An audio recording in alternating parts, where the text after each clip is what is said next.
Hello, you join me on a lovely sunny day in not Cornwall, and not really sunny, and we're in Devon. This intro is failing me somewhat, isn't it? So just to change things up a bit, rather than the same old running and cycling, I thought today we'd go out and have a bit of a hike around on Dartmoor National Park. And I don't know a great deal about hiking, so I thought I'll rope in someone who does. And well, Sir Ranulph Fiennes wasn't actually available. Apparently he's not returning my calls again. So I thought next best person is my friend Sam from Camp Cookout Adventures. How's it going? You want to check out his YouTube channel, I'll pop a link somewhere, wherever it appears. So yeah, let's go and do something a bit different.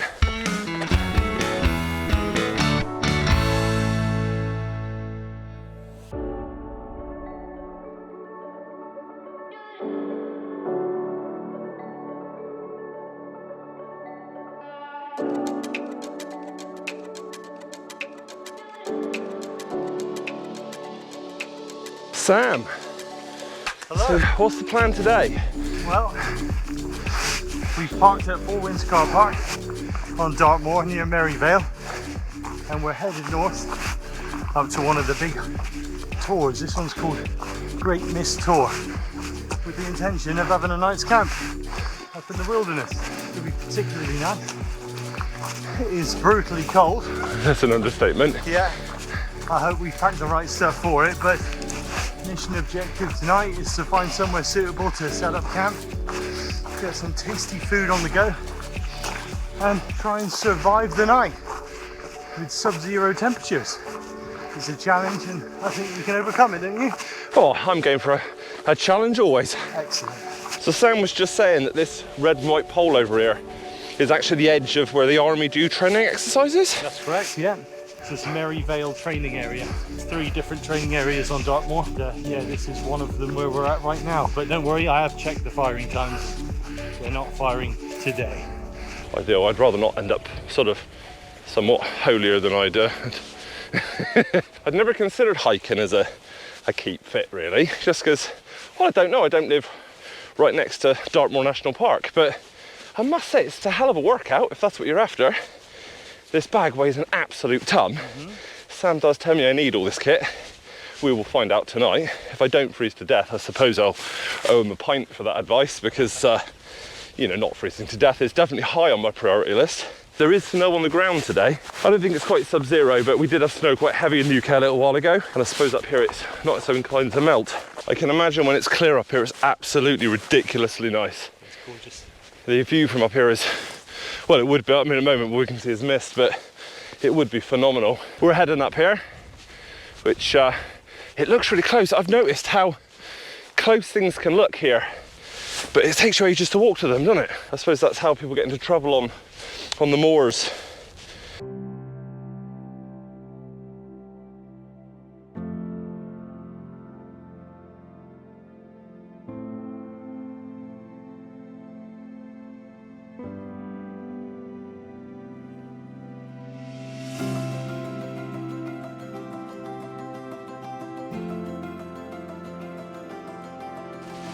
It's funny really, because I say about, you know, in lots of videos about how, you know, there's so many great places to go and just to get out and be active on your doorstep. Every now and again it is nice to jump in a car and just do something a bit different, go somewhere a bit further afield.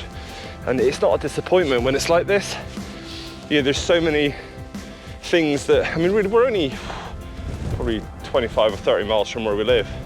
And Dartmoor National Park is a real treasure.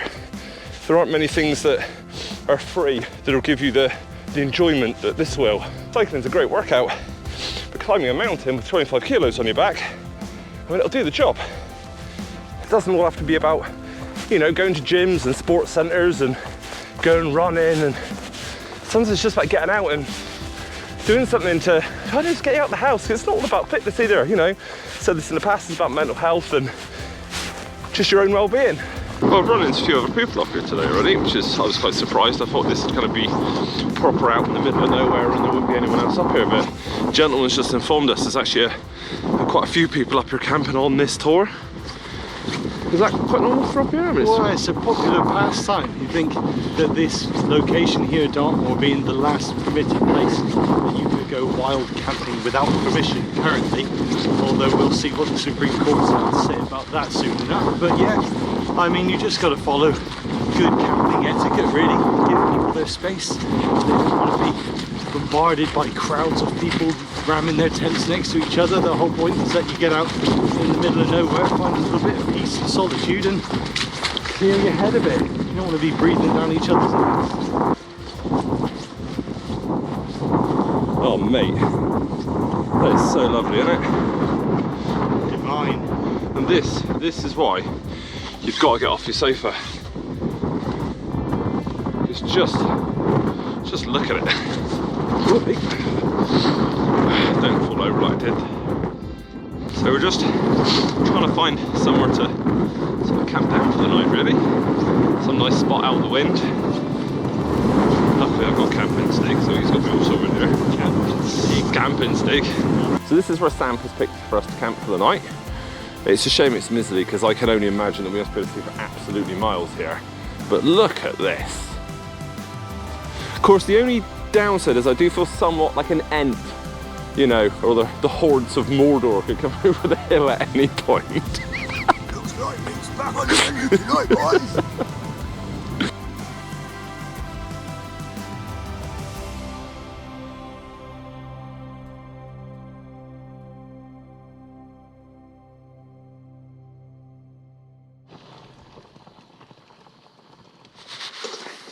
Bubbling nice, isn't it? So, Sam, oh my god, that smells good already. It smelled good, didn't it? This boy can cook, in fairness. So, Sam, obviously, I know you do other activities or have done other activities because you have done a bit of running, I believe, and I know I've seen you swimming and stuff. I dabbled in all those things, yeah, for sure. You've kept coming back to this, and obviously you started a YouTube channel on it, so you must be pretty into it. Why hiking and camping and cooking, and what is it about that makes it your activity? The thing, you know, it's a combination of a lot of interests. So like, always been an avid cook, a big foodie, so those who love food, if they get into cooking, then it's just like a match made in heaven, isn't it? If you can make tasty food, you're doomed, essentially. You're there. You're doomed. So I mean, there's that. There's infinite creativity in cooking, isn't there? You can discover so many different cuisines, recipes, cultures. Oh, for sure. You'll never master that thing because there's always more to learn. So that's always a nice element of stuff. And same aspect for the wild, really. There is so much to explore. So like, as a bloke, I love the idea of like adventuring and wandering and exploring. And just there's something about your inner caveman has got to be satiated. It's the old animal brain. It definitely is. It's proper. There's a good way of putting it. Is the fight between? In fact, that's a beautiful way of putting it. It's a fight between like modern life and probably the way we were for all of time beforehand. Yeah. So like something on that prehistoric mindset definitely calls where you just want to explore the wilds. I mean, the forests are absolutely beautiful, the mountains are always calling, the moors and all the rest of it. There's just infinite amounts to just get out and explore. And if you can pack something on your back, which is essentially like your little snail shell, where you can create a bit of comfort in the middle of absolutely anywhere, be it a tent, be it a shelter where you're going to get a good night's sleep and comfortably, you can cook your own food, good quality food. And it's just a combination of all of those things. When you're out in the middle of nowhere, as we are right now, it's pitch black, you can't see further than 5 feet, and it's freezing cold because we are out there.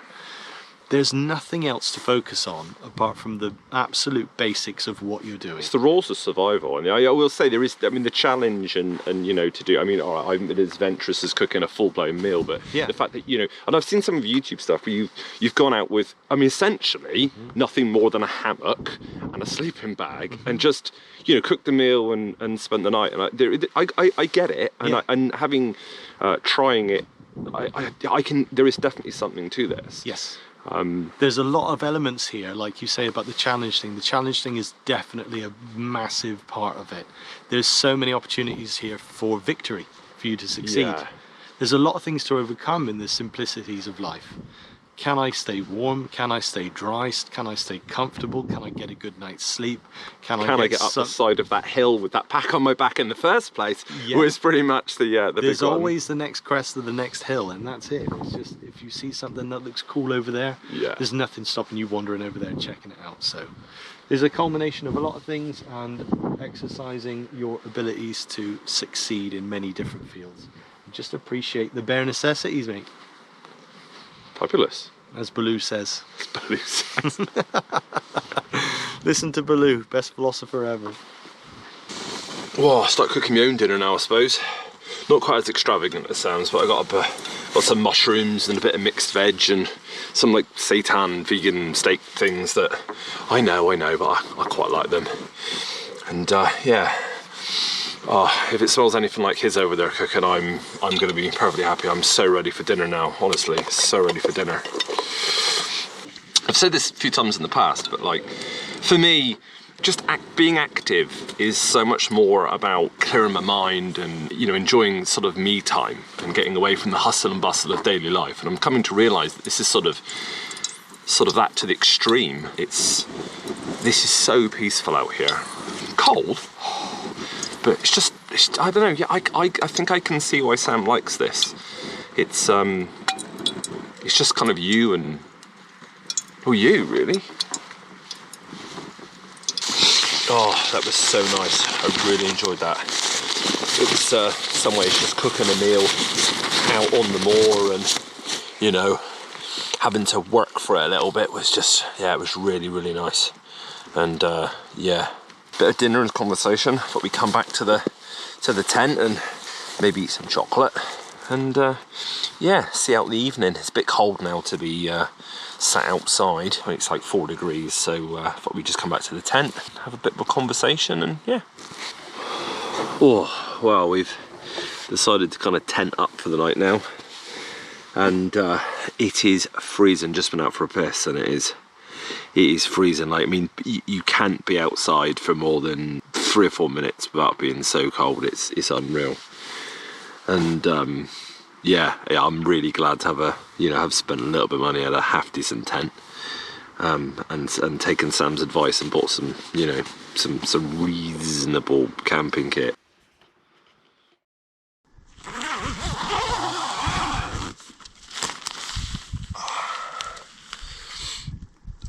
Ooh, it's cold. No. Just...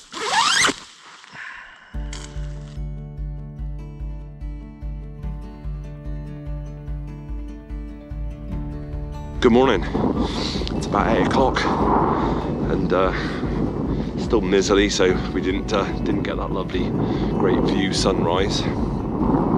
And it is absolutely freezing. It's like 2.5 degrees or something. So I think the original plan was to have a cup of coffee and then start the trek back. But I think we're just going to start the trek back now. Sam reckons that even lighting the fuel when it's this cold could just, it's still not even worth the aggro. We may as well just get a coffee in a shop on the way back. That's how cold it is that I'm actually, put it down, I'm actually surrounded by snow. So I had a good night's sleep actually, really. I woke up quite a few times because suddenly realised I was freezing cold and needed to kind of reposition my sleeping bag. And at one point my pillow went flat and I just couldn't get it to stay up. But I ended up sleeping with my head on my jeans, which was fine, except, you know, I probably should remove the belt buckle first. I, however, had a better night than Sam. I think his sleeping mat decided, we have these inflatable sleeping mats to keep you off the cold ground, and his mat went flat, which probably wasn't the best experience. I think I woke up at about 1 o'clock to him going blowing his mat back up. Oh, the poor man. Anyway, I'm gonna go and put on a thicker coat and some better gloves, start packing the tent down, and then we'll start the hike back to the car. Well, that was our little campsite for the night. You can see the 2 dry patches where our tents were, and we're gonna start making our way back down the hillside. Sam's just doing our last little check. Got to make sure we leave everything exactly as we found it, because that's like the, you know, obviously it's good etiquette up here. Don't want a sheep eating your hand warmers or something. Well, on the bright note, thanks to eating all that food and drinking all that water, my pack is now considerably lighter. And we're going downhill, so... It's just front loaded now, Dan. God, it's so cold though. It's just so cold.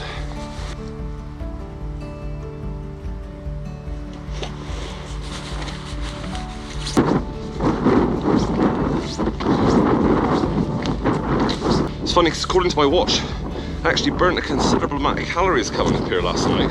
I suppose it's partly the weight and going uphill and climbing over rocks, but you don't always have to be going nearly a mile an hour to get a decent workout, do you? This doesn't feel as intense as a long run. So actually this is definitely worth a consideration if you're after some exercise. As a novice to this though, I would just caveat, if you do feel like coming up and sort of walking the moors and doing that stuff, you know, it might be worth just your first few times up here coming up with someone who's maybe a little bit more experienced, making sure you've got the basic stuff, because what I've realised up here is you only have to walk just around the corner of a rock, and believe it or not, in this mizzle, you can lose your tent. I mean, I almost lost our tents this morning, and I probably only walked 100 yards from them. But that sounds ridiculous, and you might be thinking, no, but yeah, it really is. The risk of getting lost up here is nuts, and I'll be honest, if you go in the wrong direction, you could be walking for a very long time before you come across something. It's orientating in the mist, isn't it? Yeah, I mean, there's no way to get your bearings when it's like this. And you probably do want to bring the basics, like, you know, a mobile phone. We've got the sat-nav watches and stuff, which is quite handy. At least I can't, as long as the battery's charged, of course. You imagine we're on the moors here, and especially the Tor. At least you can kind of pick out landmarks with stones and rocks that look a particular way. But if you're out, I mean, it's bad enough up here in the mist, finding where you're at, remembering your route. But if you're out on the desolate plain, where it's just flat grass for ages, you can easily get completely confuddled as to which way you went. You can see, literally, the rocks, all the Tor and all behind us has just disappeared, and we're really only a few hundred yards down the hill. You know, mate, dare I say, you might have convinced me this is actually a really good way of getting out the house. Camping in sub-zero temperatures took some getting used to. I was going to ask, how did you find it? Yeah, do you know what? I really enjoyed it. I think if I had to do it again, perhaps some changes to my sleep system, like a pillow that inflates, wouldn't be a bad shout. Yes. And you know, despite dressing in a lot of layers, I still felt the cold a bit there in the middle of the night. Indeed. But it's pretty savage. I got saved, I think. Obviously, he gave me a lot of good advice about like what I needed to bring or what I needed to, you know, to get anyway.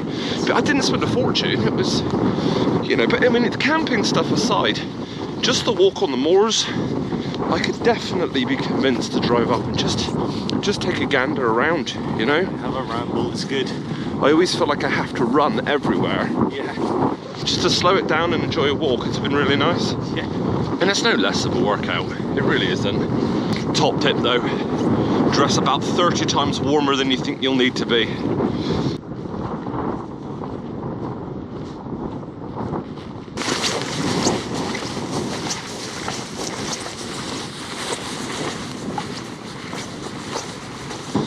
So Sam, you've dragged me out my first wild camp. Yes. Been a bit of an experience. Yes, indeed. What, if someone else wanted to give this a shot? I mean, if you were looking at this and thinking, yeah, that sounds like my bag, I want to go and, you know, hike across the moors and freeze to death. I mean, not freeze to death, importantly. Mate, what would you need? What would the basic needs be to just, and obviously you're gonna need a tent. Your first point of call is do your research. You know, the amount of channels, and mine being one of them, of course, but the amount of channels out there on YouTube, don't just go out with no research done whatsoever, because you can get yourself in really serious trouble. There's a lot of things to know, and you've got to research your trip beforehand as to how long you're going to be away, where you're going, plan where you're going, let people know where you're going, check the weather, pack accordingly. But yeah, once you've done your research, really it's just a matter of if you're interested in doing it, get out there and do it. You won't know till you try, and it's well worth it. Meet the challenge. Really, that is the core of everything I've been saying on this channel for so long now, is that it is about just giving it a go, and don't wait 6 months to try it. You know, go and lob a pair of boots on, go and do it, you know?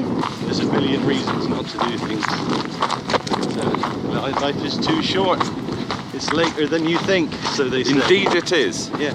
So there you go. I've given something new a try, and annoyingly I like it, which means I'm probably gonna now have new things to burn my hard-earned wages on.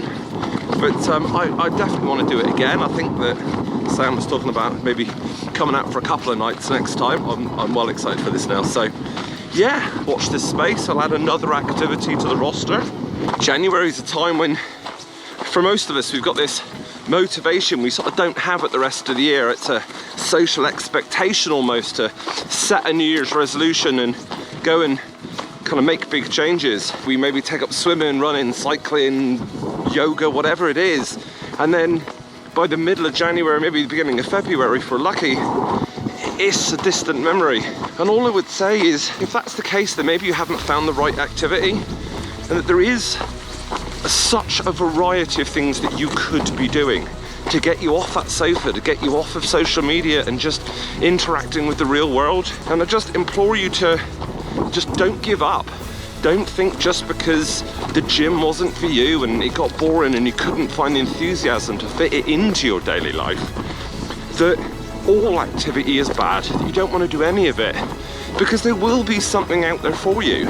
For people like Sam, who may find the idea of dressing up in a bit of lycra and, you know, jogging through the town on a Saturday absolutely disgusting, for me that is something I really like doing. And it just reminds you that, I mean, this, for example, this could not be further from that. There are no headphones, no music, and although yes, he has some gizmos and toys, this is much more about getting back to basics and getting back to nature. And I can appreciate that, but I can also see how maybe this might not be for you. And there is something out there for you, and just go and find it. I cannot implore you enough, please just go and find it. Remember, you can do it. So while you've got that January enthusiasm, go put it to use. Right, we're almost back to the car park. I'm gonna get nice and warm and probably find a cafe on the way home, Sam? Yeah, we gotta find a coffee in, Sam. Sounds good. Till next time.